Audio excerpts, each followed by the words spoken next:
வந்து வந்து வித்தூரி எந்தனுடல் வெந்து வெந்து விட்டோட நொந்து உயிரும் மஞ்சினங்களில் காடு கொண்ட வடிவங்களாலே. வந்து வந்து வித்தூரி மீண்டும் மீண்டும் இந்த பூமியில பிறவி எடுத்து சுக்கிரத்தில் ஊறி ஊறி எந்தன் உடல் வெந்து வெந்து விட்டு ஓட கருவில் வடிவு எடுத்த என் சரீரம் முடிவில் நெருப்புக்கு இரையாகி இரையாகி சாம்பலாகி அழிய விந்ததினூறி வந்தது காயம் வெந்தது கோடி என்பார்.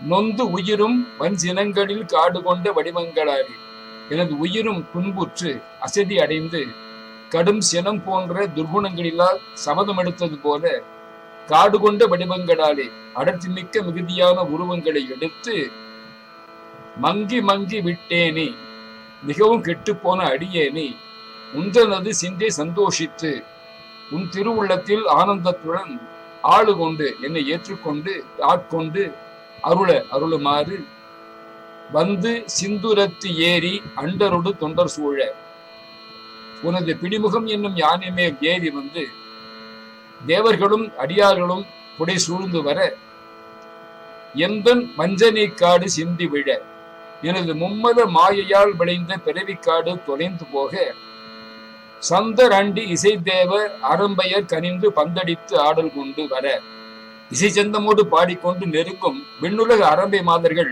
பக்தியால் உள்ளம் கனிந்து பந்து விளையாடிக் கொண்டே நடனம் செய்து வர மந்தி மேவும் மண்டுகள் விரும்பி சூழும் எண் கடம்பு அணித்தோடும் மதிப்புமிக்க கடம்பு மாலைகள் அணிந்த திருத்தோளும் பொன்முடி சுந்தர திருப்பாத பங்கயமும் அழகிய பொன்முடி அணிந்த சிரங்களும் அழகியதும் பார்ப்பவர்கள் விரும்புவதுமாகிய பாத தாமரைகளுடன் எந்த முந்துரத்தோணி ஒன்றானது சிந்தித்தாராய் அடியனுக்கு முன்னால் தரிசனம் கொடுத்து உன்னை தியானிக்கும் உள்ளத்தை தந்துள்ள வேண்டும். அந்தரர் திகைத்து ஓட விஞ்சைகள் சிந்தை மந்திரத்து ஓட கந்தர்வர் அம்புயன் சலித்து ஓட என் திசையை உண்ட மாயோன் விண்ணுலக தேவர்கள் பிரமித்து ஓட வித்யாதரர்கள் உள்ள கவலையுடன் ஓட கந்தர்வர்களும் பிரம்மனும் மனம் சோர்ந்து ஓட 8 திசைகளிலும் பரவி உள்ள பூமியை உண்ட திருமால் அஞ்சி உன் பத சேவை தந்தீடு என பயப்பட்டு உன் பாத தொண்டை உன்னுடைய தரிசனையை எங்களுக்கு நல்குக என்று வேண்ட வந்த வெஞ்சினர் காடி எரிந்து விழ போருக்கு வந்த கடும் கோபத்தினரான அசுரர் கூட்டம் எரிந்து சாம்பலாகும்படி அங்கியின் குணக்கோலை உந்திவிடு செங்கை வேலா அக்னியை ஏல்தி கொண்ட வேலாயத்தை செலுத்திய கையை உடைய வேலவனே 1000 கோடி அண்டத்து அங்கியும் ஒன்றிட்டு என நாயகன் தனது தெய்வ படைக்கலம் நடந்தது என்பார் கந்த புராணத்திலே. சூரியனை காய்ந்தவுடன் நெருப்பு வடிவத்தை நீக்கி அருள் வடிவம் கொண்டு ஆகாய் கங்கையில் நீராடியது வேல். அங்கியின் வடிவம் நீங்கி அருள் உரு கொண்டு வான் தோய் கங்கை படிந்து என்ற கந்தபுராண பாடல். சிந்துரம் பனைக்கோடு கொங்கை குற மங்கையின் புறத்தோள் அணிந்து உருக யானையின் பெருத்த தந்தம் போன்ற ஸ்தனபாரங்களை கொண்ட வள்ளி மகிழும்படி அவளின் தோள்களை அணைத்து உள்ளம் நெகிழும்படிக்கு சிந்துரந்தனை சீர்மணம் போனர் நல் கந்தவேளே தேவயானை அம்மையை சிறந்த திருமணம் செய்து கொண்டு நன்மைகளை அருளும் கந்த பெருமானே சிந்தி முன் புறக்காடு மங்க முன்பு திருபுறக்காடு சிதறுண்டு அழிய நகை கொண்ட செந்தழல் கோலர் புன்னகை கொண்டவரும் சிறந்த நெருப்பு வடிவினரும் அண்டர் புகழ் தேவர்களால் புகழப்படுபவருமான செம்பன் அம்பலத்து ஆடும் அம்பலவர் நம்பிரானே கனக சபையிலே நடனம் புரியும் சபாநாயகரின் தலைவனே வண்டுகள் விரும்பி சூழும் மதிப்புமிக்க கடம்பு மாலைகள் அணிந்த திருத்தோளும் அழகிய பொன்முடி அணிந்த சிரங்களும் அழகியதும் பார்ப்பவர்கள் விரும்புவதுமாகிய பாத தாமரைகளுடன் அடியனுக்கு முன்னால் தரிசனம் கொடுத்து உன்னை தியானிக்கும் உள்ளத்தை தந்துள்ள வேண்டுகிறேன். வந்து வந்து வித்தூரி எனும் சிதம்பரம் திருப்புகழை பார்த்தோம். விரிவுரையை பார்ப்போம். எந்த மஞ்சனைக்காடு சிந்தி விழ எந்த முந்துரத்தோணி முந்தனது சிந்தை தாராய் எனது மாயை நிறைந்த பெருவிக்காடு பட்ட அழிய என் முன்பே நீ தோன்றி உன்னையே நினைக்கும்படியான உள்ளத்தை எனக்கு தந்தருள்வாயாக என்கிறார். இதே கருத்தை சீச்சி முப்பரக்காடு என்பார் இந்த உடலை காஞ்சிபுரம் திருப்புகழிலே. இப்பொழுது கேட்ட பாடலில் 3 முறை வெவ்வேறு பொருளில் சிந்துரம் என்ற சொல்லை பிரயோகித்திருக்கிறார்.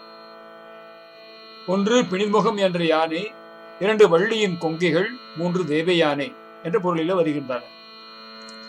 முருகன் மயில் வாகனன் ஆகினும் அடியார்களை ஆட்கொள்வதற்கும் அருள் செய்வதற்கும் போர் புரிவதற்காக புறப்படும் பொழுது பிணிமுகம் என்ற யானை வாகனத்திலே செல்வார். அதனால் என்னை ஆட்கொண்டவர்கள சிந்துர தேரி அண்டரோடு தொண்டு சூழ வர வேண்டும் என்கின்றார்.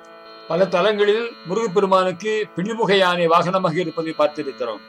10 பாடலில் சூருடை முழுமுதல் தடிந்த பேர் இசை கடும் சின விரல் வேள் கயிறு ஊர்ந்தாங்கு நெடுஞ்செயலாதன் என்ற அரசனை குறிஞ்சி நில தலைவன் முருகனுடன் வேள் என்று ஒப்பிட்டு முருகனின் ஊர்தியாக யானை கடிது குறிப்பிடப்படுகிறது.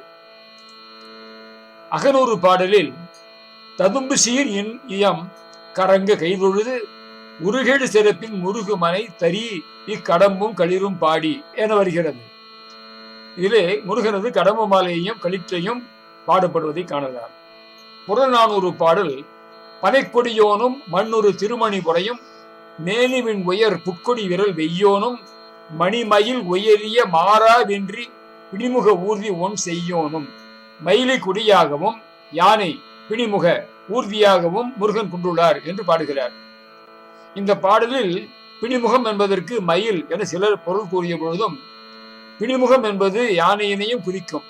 ஏற்கனவே பார்த்த பாடல்களில் யானையினையே ஊர்தியாக தெளிவாக கூறப்பட்டுள்ளதால் அதுவே இங்கு பொருந்தும். இங்குதான் பிற்கால கந்தபுராணத்திற்கு ஏற்ப பிணிமுக ஊர்தி என்பதற்கு மயில் என பொருள் கொண்டிருக்கிறார்கள். இதே பாடலில் மணிமயில் உயரிய மாறா மயிலினை குடியாக கொண்டவன் என்று கூறப்படுவதையும் பார்க்க வேண்டும். தமிழ் இலக்கியங்களில் யானைதான் குறிஞ்சி நில தலைவனின் ஊர்தியாக கூறப்படுவதை தெளிவாக பார்க்க முடிகிறது. சம்ஸ்கிருதத்தில் அத்திருவுருவங்கள் என சுப்பிரமணிய சுவாமிக்கு சொல்லப்படும் 16 உருவங்களில் ஒன்று கஜவாகன சுவாமி. கஜம் என்றால் யானை, பிணிமுகம் என்ற யானை. மேலுள்ள முருகனின் கோலத்தை குமாரதந்திரம் போன்ற பல நூல்கள் சொல்லுகின்றன. வேழம் மேல் கொண்டு அங்குசம் கடாவ ஒரு கை ஓடா பூட்டி பிணிமுகம் வாழ்த்தி என்றெல்லாம் நக்கீரர் திருமுருகற்றுப்படையிலே பாடியிருக்கிறார். பிணிமுகம் என்பதற்கு நோய் கொண்ட முகம் என்றல்லவா பொருள். பறவைகளில் அதிக அழகுடையதாக காணப்படும் மயிலுக்கும் அன்னப்பறவைக்கும் நோய் கொண்ட முகம் என்ற பெயர் எப்படி பொருந்தும்? மயில் உட்பட நம் அனைவருக்குமே கண்கள் 2 தான். இந்த கண்கள் அமைந்திருக்கும் இடத்தை முகம் என்று அழைப்பதும் வழக்கமே. இந்த நிலையிலே மயிலின் தோகையில் ஏராளமான கண்படிவங்கள் இருப்பதால் அத்தோகையினை பல முகங்களின் தொகுப்பு என்று கூறலாம். இதைத்தான் பிணிமுகம் என்ற சொல் குறிக்கிறது. பிணி என்றால் தொகுப்பு, பிணித்தல், தொகுத்தல். முகம் என்றால் கண்கள், அதனால் பிணிமுகம் என்று சொல்லப்படுகிறது. அத்துடன் முகம் என்ற சொல்லுக்கு கண் என்ற பொருளும் உண்டு என்பதை பார்க்க முடிகிறது. முருகாசரணம். குகார்ப்பணமஸ்து.